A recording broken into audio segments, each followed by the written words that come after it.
ربيع تبادى بهذه الصدور وعمر تنادى بها أحلى شعور وإخوان خير لهم غاية لختم الكتاب ونيل. Don't allow the disbelievers, the enemies of Allah's deen, don't allow the vicious enemies of the Prophet ﷺ to ever think, don't you dare think about them, that the stuff that they do is good for them. The extension Allah has given them is good for them. I'd like to give you an analogy here so it'll help you understand what's happening in this ayah. You have a rabid dog, a crazy dog who goes and bites whatever. And then somebody says, why don't you just put it on a leash? And what Allah does is He puts this dog on, like you could say, 1,000-foot leash. It's a really long leash. The thing is, for 999 feet, this dog thinks that it's running free. Doesn't it? If you put it on a 1-foot leash, it can't move. But if you put it on a 1,000-foot leash, it's going to run around and never feel like a choke. But Allah says, I only extend for them, release them, give them more room. You want to do evil stuff? You want to do kufr stuff? Go ahead, do more. Try to hurt the cause of Islam more. Propagate lies against Allah's Prophet more. Say vicious things about the Quran more. Go ahead, go ahead, go ahead. Because that same dog, when it's running full speed and it hits foot 1,000, what happens to him? He gets choked, doesn't he? And that choke is way harder when he's running full speed than it would have been if it was 1 foot long. That's the plan Allah has for them. Let them dig their hole. Let them choke themselves. إِنَّمَا نُمْلِي لَهُمْ لِيَزْدَادُوا إِثْمًا. We only give them extension so they can earn more sins. وَلَهُمْ عَذَابٌ مُهِينٌ الْجَزَاءُ مِنْ جِنْسِ الْعَمَلِ كَمَا يُقَالُ. Allah says, and they will have humiliating punishment. Why did Allah say they have humiliating punishment?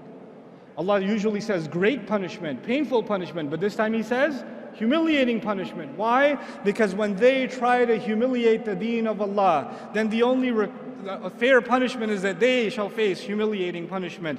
Then Allah turns His attention to you and me and says, مَا كَانَ اللَّهُ لِيَذَرَ الْمُؤْمِنِينَ عَلَى مَا أَنْتُمْ عَلَيْهِ. Allah is not one to leave you alone in the state that you're in. Allah will not just leave you be and let you just think that you have faith. حَتَّى يَمِيزَ الْخَبِيثَ مِنَ الطَّيِّبِ. Until He can separate the good ones among you from the filthy ones. Some of you have filth inside of your hearts, and when the state of fear comes, and the pressure comes, and the stereotyping comes, some of you will abandon your faith, and that filth in your hearts will take over whatever good you had in it. Allah says He will put you and I through terrible, difficult circumstances so He can separate the filthy from within the ummah. And cut them out. May Allah not make us see any of us from them. وَمَا كَانَ اللَّهُ لِيُطْلِعَكُمْ عَلَى الْغَيْبِ. And Allah will never be one to inform you of the unseen. People come to the shaykh, the imam, the scholar. They come to, Shaykh, what do you think? When is all this fitna going to end? When are things going to get better? Allah says, Allah is not one to inform you of the unseen. I'm not going to say 3 more years, watch, everything's going to be better. No. That's actually what I've heard in churches. I go to church to hang out sometimes just to see what they do. I've been. And I actually, last Christmas, I want to know how they do da'wah. How did they get 100,000 people inside of a stadium and preach? So I went to listen. Well, what do these guys do? And they're like, this year is going to be a great year for you. The Lord's going to take care of everything. You're going to get yourself a promotion. And that divorce is finally going to be filed. And you're going to do great this year. Because the Lord promises it.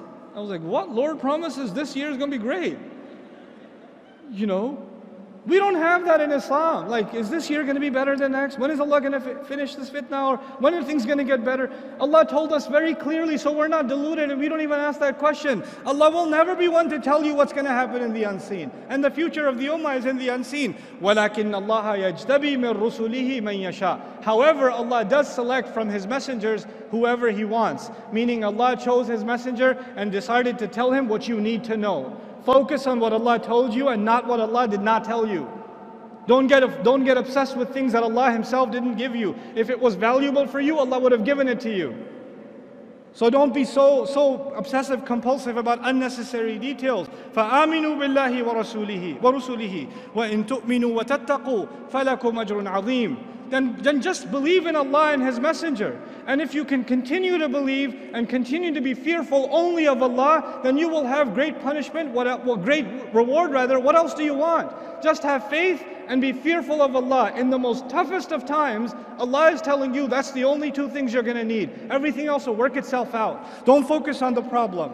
وَلَا يَحْسَبَنَّ. And finally, the advice to you and to me. This is the last thing I'm sharing with you, I promise. وَلَا يَحْسَبَنَّ الَّذِينَ يَبْخَلُونَ بِمَا آتَاهُمُ اللَّهُ. And don't you ever think about those who are cheap, greedy, miserly with what Allah has given them, that they hold on to what Allah has given them. Min fadli, from His own favor. They didn't earn it, that's a favor of Allah on them. Huwa khayran lahum, that's good for them to hold on to their wealth. This is the time. This is the time where the young people, they're going to have to give up their free time that Allah gave them. Their free time cannot go into 8 hours of video games anymore. There's no time for you to watch the next Netflix and Amazon series. You don't have that kind of time. You're the Muslim youth. Allah has given you free time. Allah has given you talent. Allah has given you creativity. That creativity cannot go into you making stupid jokes on social media. It needs to be used in much more productive ways, because these people who Allah has given wealth and luxury and opportunity and health and talent, when Allah has given all of these things and they're cheap and miserly with it, they only use it for themselves. What does Allah say about them? That they think they get to use it for themselves is good for them? بَلْ هُوَ شَرٌّ لَهُمْ. It's bad for them.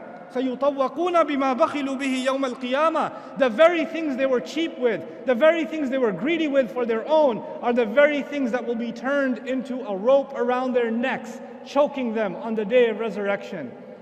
That time, that ni'mah, that rizq that Allah gave you, that you didn't put to the right cause, is going to come and choke you on the day of resurrection. May Allah not make us of them. وَلِلَّهِ مِيرَاثُ السَّمَاوَاتِ وَالْأَرْضِ. Man, what a thing to say. Allah alone owns the entire inheritance of the skies and the earth. What in the world is inheritance doing here? Allah is reminding you and me, whatever you own, whatever I own, whatever I enjoy in this life, I'm not going to get to keep it. At the end of the day, I'm going to be in the ground and somebody else will be driving my car. I'm going to be in the ground and somebody else will be wearing my clothes. And by the way, they won't be driving it for that long either. They're going to be in the ground too.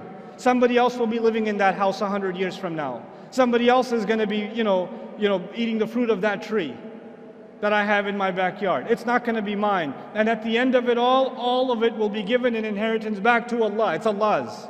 Because everybody will be gone. Understand the temporal nature of the material world. Do not become materialistic in your goals, in your aspirations. Things Allah Azza wa Jalla is offering us in a time of great fitna, the only thing to worry about is what you will earn with Allah. Put your efforts in this world. Excel. Do your very best. But then again, if that's all you want to do for this life, then that is what is exactly choking you.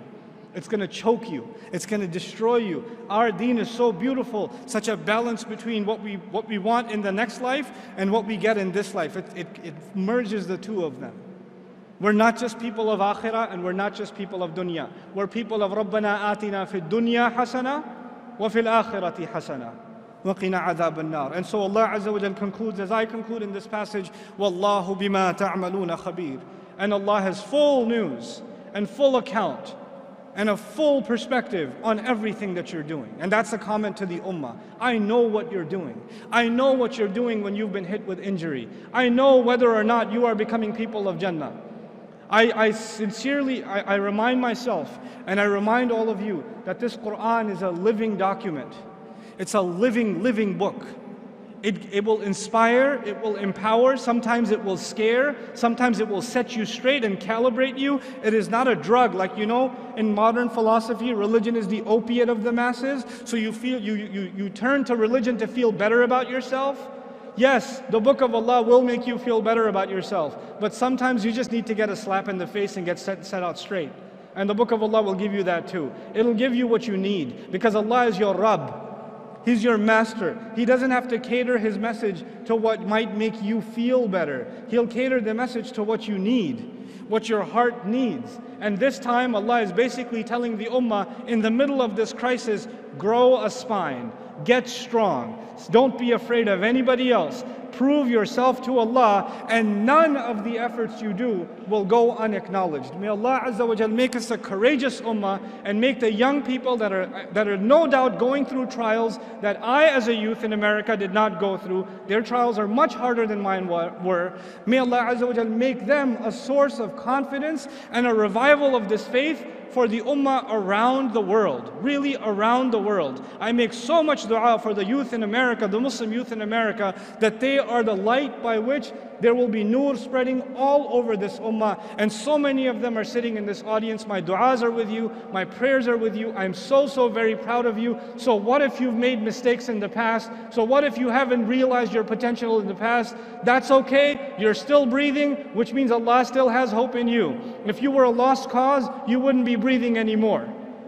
The fact that Allah has given you life is because Allah expects things from you. It's a new day, it's a new beginning, and let us prove ourselves before Allah Azza wa Jal and show Him what goodness we can bring into this world. اقرأ كتاب الله ترق جنانه وتنل عظيم الأجر والغفران